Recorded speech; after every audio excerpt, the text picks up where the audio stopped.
Estás escuchando Value for All. ¿Alguna vez te has planteado invertir tus ahorros en la bolsa y al final no te has decidido? Bien porque alguien te ha desanimado, bien porque te ha parecido que es como apostar en un casino. Nosotros te contamos cómo hacerlo diversificando en empresas estables que reparten dividendo con una visión de la inversión en el largo plazo. Bienvenido. Empezamos después de la sintonía de nuestros amigos Stormy Mondays.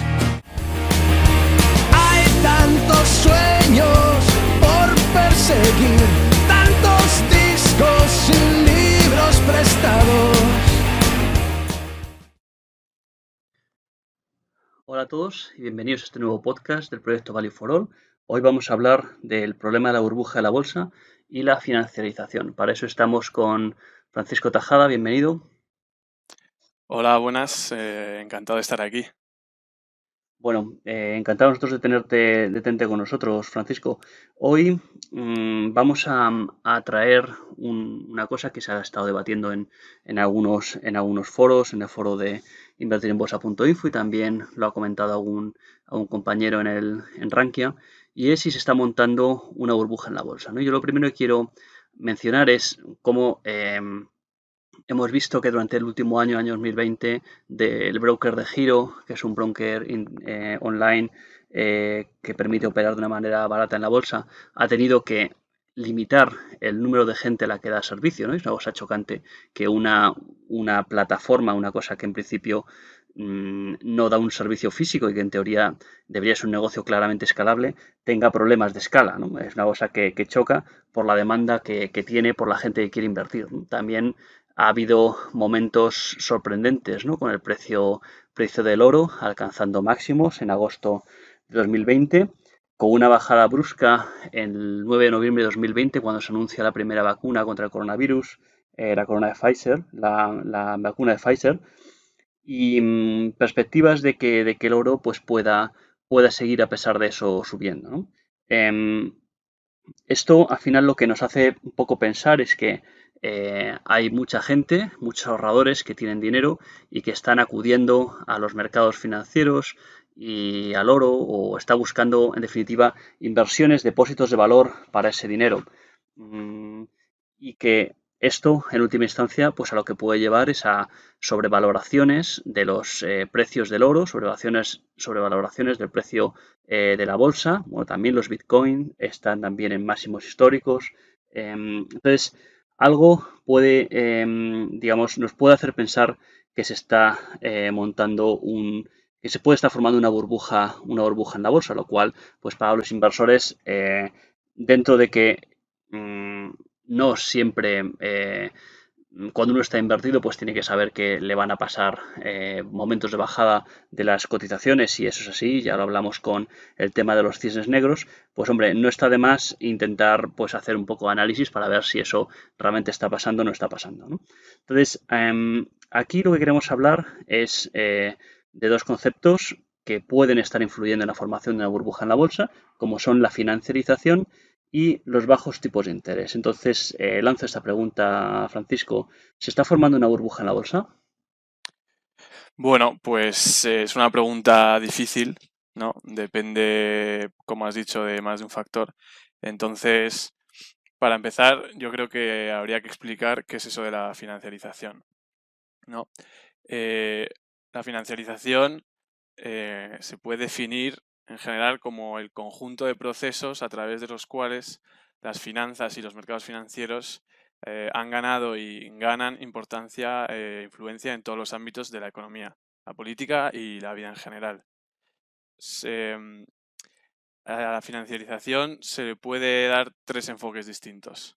La primero sería la financiarización como régimen de acumulación, luego la financiarización en relación con el valor para el accionista y, por último, la financiarización llamada del día a día, que está ligada también con la llamada democratización de la economía, que hablaremos más tarde.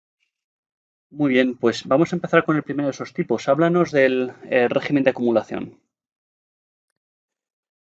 Pues bien, la financiarización como régimen de acumulación se remonta básicamente a los años 70, en los que las finanzas no eran un campo llamativo como podrían ser hoy en día, era una disciplina más del mundo empresarial. Los bancos se dedicaban a financiar mediante créditos, de los cuales recibían intereses como beneficio. Sin embargo, a partir de eso, de la década de los 70, todo empieza a cambiar por la innovación en el sector que trajo pues, productos financieros nuevos, como puede ser la titulización de activos, los derivados de crédito o los mortgage-backed securities. Que bueno, para el que le interese todo esto, hay una película muy buena que se llama La Gran Apuesta, en el que se explica bastante bien. Muy bien, entonces esto de alguna manera lo que son productos derivados, productos complejos de los que muchas veces te avisa tu broker que tienes que hacer un test especial para que te dejen invertir en ellos, con lo cual ya vemos que son productos que acumulan, pueden potencialmente acumular un riesgo más elevado que de lo que son la inversión en acciones sin más. Y bueno, pues la experiencia ya nos ha dicho en que han desembocado algunas de estas innovaciones en productos financieros, Francisco. Pues sí, la última la conocemos todos y fue la crisis de 2008, que se dio en Estados Unidos básicamente porque todos estos instrumentos se empezaron a utilizar sin ningún tipo de control y al final se dieron un montón de créditos a todo el mundo y al final provocó pues el colapso del sistema, básicamente. Entonces, claro, cuando hablamos de estos temas, es fácil decir, no, se estaba dando mucho crédito, se estaba dando créditos inseguros y tal, pero a veces yo digo, bueno, ¿habrá algún indicador que podamos mirar para que más allá de decir que se estaba aportando mucho, pues podamos comparar cuánto se estaba dando en comparación con otros momentos, ¿no? ¿Qué indicadores tenemos para mirar esto? Pues sí, efectivamente, lo suyo es medir las cosas de manera concreta. Para empezar, lo primero que se puede ver es que el peso del crédito interno que presta el sector financiero, el peso de ese crédito en el PIB, por ejemplo, de Estados Unidos, no ha hecho nada más que crecer desde los años 60 hasta máximos históricos. Y por otro lado, el indicador Buffett, que se popularizó mucho gracias al mítico Warren Buffett, es un indicador bastante útil porque básicamente es el ratio del valor total de todas las acciones que cotizan en bolsa en un mercado dividido por el Producto Interior Bruto, el PIB, de esa economía. Claro, esto nos hace una idea de el peso de realmente el sector financiero en la economía. Y vemos que este indicador en concreto alcanzó máximos en 1999, o sea, justo antes del estallido de la burbuja de Internet, también en 2007, justo antes del estallido de la burbuja inmobiliaria, y ahora en 2020 ha alcanzado máximos históricos también. Efectivamente, entonces esto hace que Warren Buffett ahora, en el último año, aunque ha estado haciendo compras de acciones, se le ha visto un poco más calmado y guardando una cierta liquidez, porque él parece de alguna manera estar mirando este indicador y estar un poco desconfiado con las valoraciones que hay actualmente en el mercado, ¿no? ¿Y hay algún otro ratio, Francisco, que podamos mirar? Sí, efectivamente, hay otro ratio que también se puede utilizar, que es el llamado Price-Sales Ratio, que es simplemente el precio de las acciones en conjunto, o sea, dividido por el volumen de ventas de una empresa. Y vemos que este ratio también se encuentra en máximos históricos. Lo que pasa es que si cojamos el conjunto del mercado excluyendo las 4 empresas de mayor capitalización, que son pues, Apple, Amazon, Google y Microsoft, se puede ver que si sigue está en máximos no parece tan desorbitado. Sí, efectivamente, Francisco, ese ratio es muy útil porque nos ayuda a ver que si los precios de las cotizaciones han subido mucho y las ventas no han subido al mismo nivel, pues entonces el ratio empieza a crecer demasiado, ¿no? Entonces eso es indicativo de que esos precios no están de alguna manera relacionados con las ventas, están independientes de las ventas que han tenido las empresas, ¿no? Hay que decir que el estudio al que hacemos referencia aquí es un artículo de Rankia que se ha publicado en enero de 2021 por John García Laviano, que tenéis linkado en el post, ¿vale? Ahí lo que hace John es separar para las empresas del SP500 aquellas que suponen el 99,9% del índice y el 0,1 que tienen mayor capitalización bursátil, ¿vale? Y estudia el price to sales ratio de los dos grupos. Entonces, lo que ve es que cuando se cogen las empresas el 99,9%, el ratio está alto, pero no altísimo, y puede que no fuera tan preocupante. Pero que si se coge el otro 0,1% de empresas de mayor capitalización, esas sí que están muy sobrevaloradas, ¿vale? ¿Y qué empresas son estas? Pues son Apple, Amazon, Google y Microsoft, ¿vale? Entonces, de esto lo que podríamos un poco concluir es que sí que parece que efectivamente hay algo de sobrevaloración en el mercado, mirando el SP500, pero que esa sobrevaloración no se distribuye homogéneamente en todas las empresas, sino entre las 4 mayores, ¿vale? Entonces, bueno, pues este es un primer acercamiento al problema. Vamos a hablar del segundo tipo de financiarización, que es la que tiene relación al valor del accionista. Pues sí, la otra definición que se le puede dar a la financiarización es la tendencia a que las disciplinas financieras lleguen a dominar la gestión empresarial. Es decir, buscar el valor para el accionista por encima de todo. Efectivamente, esto es lo que en muchos foros de inversión en bolsa se habla de cuidar al accionista, ¿no? Y que se pone a las empresas como buen ejemplo de empresas, aquellas muchas veces aristócratas del dividendo o reyes del dividendo que llevan años y años pagando, incrementando el dividendo, pero hay que ser conscientes de que ese incremento del dividendo y la posterior recompra de acciones por parte de las empresas para que mantener la cotización en buenos niveles, que son dos de las fundamentales actuaciones del shareholder value, tienen al final una consecuencia, ¿no? Y es que, claro, si la empresa dedica su dinero a pagar dividendos, pues de algún sitio lo estará quitando, ¿no? Entonces, a veces puede haber sectores que no son muy intensivos en investigación y desarrollo y que no sea mucho problema que ese dinero no se destine a más inversión o a más investigación, ¿no? Pero puede también haber sectores en los que sí es importante para poder mantener la competitividad de la empresa, que la empresa continúe invirtiendo, ¿no? Entonces, al final, si inviertes en tus accionistas, pues no inviertes en la empresa y eso, de alguna manera, puede también llegar a ser un problema para la empresa, ¿no? Y bueno, para eso es importante mirar siempre el payout ratio para ver un poco cómo va la empresa en ese sentido, ¿vale? El tercer tipo de financiarización es la del día a día. Correcto, la tercera visión es esta transición de las finanzas a la vida cotidiana, que al final ha sido posible también gracias a la democratización de las finanzas o de la economía. Y esto se ha dado especialmente en los últimos años, en los que todos los avances tecnológicos y todos los cambios en ese sentido han facilitado un montón el acceso a la información financiera, por un lado, y también a lo que es la acción de invertir en sí, que es hoy en día mucho más fácil que hace no tanto tiempo.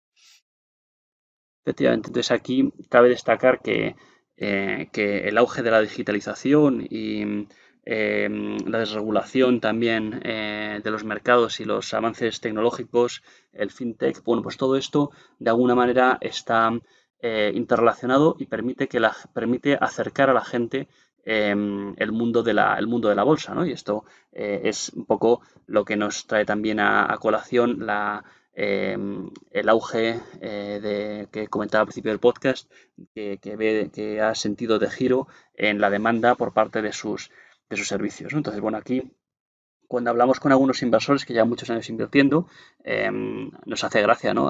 Oírles hablar de que tenían que mirar las cotizaciones en el teletexto, que mucha gente que nos está escuchando quizás no sepa ni lo que es el teletexto, que mirabas en la televisión una especie de ni siquiera internet, ¿no? Es algo que iba por el cable de antena de televisión y una especie de Internet primitivo en el cual las cotizaciones se actualizaban cada 15 o 20 minutos, ¿no? Entonces, bueno, pues no es como ahora que lo puedes ver en tiempo real de una manera mucho más fácil, ¿no? Entonces, claro, el hecho de que ahora sea mucho más fácil invertir en bolsa y que nos hayamos acostumbrado a pagar con el móvil, a coger un taxi con el móvil, que tengamos solo el simple hecho de que tengamos en el bolsillo un aparato electrónico que puede tener conexión a Internet de una manera totalmente fácil, pues al final lo que permite es que la gente vaya a la bolsa, ¿no? Entonces,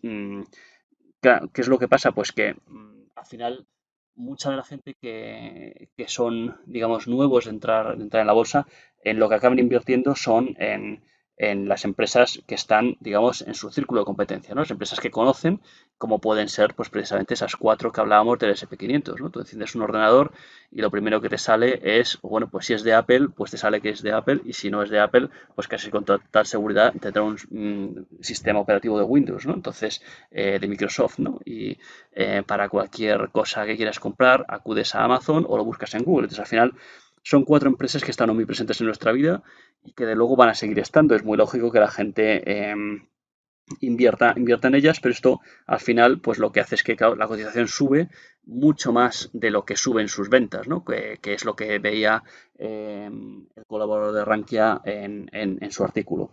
Entonces, bueno, pues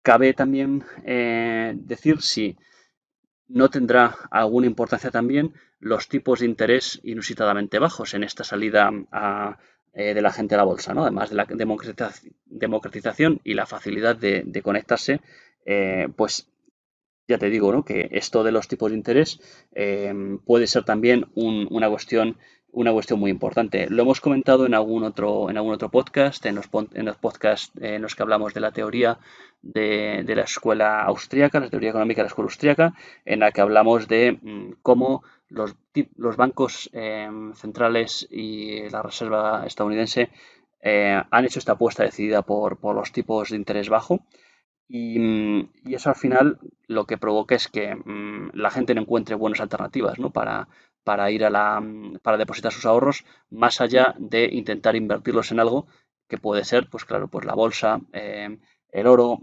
o algo, fondos de inversión, etcétera. Y eso es lo que, bueno, pues de alguna manera también puede influenciar la formación de burbujas. No sé, Francisco, si nos quieres hacer alguna precisión más sobre este asunto de los tipos de interés bajos.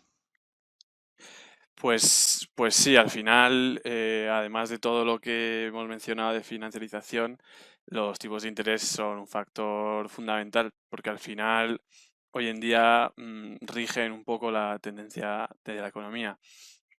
Hay una teoría económica que se llama monetarista, de hecho que al final es lo que defiende, que mediante esta rebaja de los tipos de interés, el dinero sale más barato y las empresas, las familias, les sale muy barato pedir dinero prestado pues para realizar inversiones, que buscando así que se movilice la economía, ¿no? Mediante estas inversiones. Efectivamente, entonces a veces esas inversiones pueden dar lugar a buenos retornos, pero a veces el hecho de que el dinero esté tan barato puede incitar a empresas y familias a hacer inversiones que no sean tan buenas y también lo podemos vincular un poco a lo que hablábamos antes de las hipotecas subprime que acabaron causando la crisis de 2008, ¿vale? Bueno, como conclusiones de este podcast, lo que hemos visto es que la financiarización, la democratización de la economía y los tipos de interés bajos son tres factores que pueden generar una especie de tormenta perfecta, ¿no? Son tres variables distintas que se interrelacionan entre sí y pueden ser causantes, pueden potencialmente ser causantes de que haya una afluencia a la bolsa mayor de la que ha habido en otros momentos de la historia. Y esto, mirando algunos de los indicadores que hemos comentado, pues podrían ser indicativos de que se está formando una burbuja. Y bueno, pues eso es lo que te quiero preguntar, Francisco, después de todo esto que hemos hablado, ¿se está formando una burbuja en la bolsa? Creo que esa es la pregunta que todos nos estamos haciendo. Pues sí, desde luego yo creo que el riesgo de que se esté formando una burbuja financiera es real, porque como has dicho, se dan bastantes condicionantes para ello. Y además estos procesos se retroalimentan entre sí. Habrá que ver pues cómo evoluciona esto en el futuro. Sin embargo, esta burbuja, como ya hemos mencionado, no afecta a todas las empresas por igual, porque esto está mucho más marcado en las empresas tecnológicas y de Internet. Como hemos visto con la concentración de las 4 grandes empresas, Apple, Microsoft, Google y Amazon, del Standard Poor's, ¿no? Eh, Esto es una razón de más al final para invertir en empresas que sean estables, con modelos de negocio que den unos ingresos previsibles y recurrentes y con un buen track record de pago de dividendos ante toda esta vorágine de las empresas tecnológicas. Efectivamente, Francisco, pues estoy totalmente de acuerdo contigo. Yo creo que hay también que tener en cuenta que las empresas que pagan dividendos, además, lo que nos permiten es ir consolidando las rentabilidades. Hay que pensar también que una buena manera de enfrentarse a una burbuja es no estar pendiente de que toda tu rentabilidad procede de la revalorización de la acción, que solo sucede cuando vendes y que evidentemente cuando hay una burbuja, mucho antes de que tú le des al botón de se vende, ya habrás perdido una buena cantidad de las subidas que, que puedas haber acumulado en el tiempo anterior, ¿no? Hay que acordarse que la bolsa sube en escalera y baja en ascensor, ¿no? Entonces, y más un ascensor en una burbuja podemos verlo como un ascensor sin cables, ¿no? Entonces, cae a plomo y evidentemente un inversor particular tiene todas las de perder en una situación así, porque el inversor particular se levanta por la mañana, empieza a trabajar y a lo mejor hasta la hora de comer no te da por mirar las noticias y en ese caso ya para esa hora ya has perdido todo tu dinero, ¿no? Entonces, bueno, la inversión por dividendos da un poco, no está exenta de este problema, evidentemente, pero el hecho de que tú vayas cobrando tus dividendos año a año, evidentemente, siendo consciente de que eso puede también limitar el crecimiento de la empresa, pues te permite consolidar un poco esas rentabilidades y eso ya, digamos, el dinero que has ganado no te lo quita nadie, ¿no? Bueno, Francisco, muchas gracias por la participación en este podcast. Nada, Gustavo, muchas gracias a ti por invitarme, ha sido un placer. Y nada más, pues con esto terminamos. Despedimos este podcast, la parte principal del podcast. A continuación escucharemos las key takeaways, que son el resumen de todo lo que hemos hablado. Un saludo. Un saludo a todos. Estás escuchando Value for All. Ya para terminar este podcast, vamos a ver las cosas más importantes que hemos aprendido con él. Francisco. La financiarización es un proceso por el cual el sector financiero gana cada vez más peso en la economía. Una de las consecuencias que esto genera es un aumento del dinero depositado en las bolsas de valores. Esto se debe, primero, a las políticas de las empresas basadas en la búsqueda del valor para el accionista y, segundo, al creciente número de empresas que invierte en los mercados bursátiles. La KT2 es que la financiarización, la democratización de la economía y los tipos de interés bajos generan una gran afluencia a los mercados por parte de inversores que normalmente no acudían a ellos. La tercera key takeaway es que a la hora de identificar si se está formando una burbuja en la bolsa, se puede mirar a ello mediante el indicador Buffett o mediante el ratio Price Sales. Con cualquiera de ellos se podría pensar que en el momento de reacción de esta entrada, enero de 2021, se podría estar formando una burbuja en la bolsa. La KT4 es que, no obstante, si se mira con más detalle el ratio Price Sales, se observa que la mayor parte de la concentración de dinero que entra en la bolsa está afectando a las 4 empresas de mayor capitalización del S&P 500, que son Apple, Amazon, Google y Microsoft. Y por último, para la inversión en el largo plazo, parece por tanto recomendable invertir en empresas estables con modelos de negocio que den ingresos previsibles y recurrentes, con un buen track record de pago de dividendos y cuyo ratio Price Sales no se encuentre disparatado. disparado. Muy bien, pues muchas gracias, Francisco, por tu participación en este podcast. Muchas gracias a ti, Gustavo. Y nada más, con esto nos despedimos, esperando que os haya gustado la entrada de hoy. Y os recordamos que estamos presentes en Instagram, en Twitter, en LinkedIn y en el foro de invertirenbolsa.info, donde discutimos sobre temas similares a estos. Un saludo. Un saludo a todos. Estás escuchando Value for All. Conduciremos toda la noche, siempre soñando con días mejores.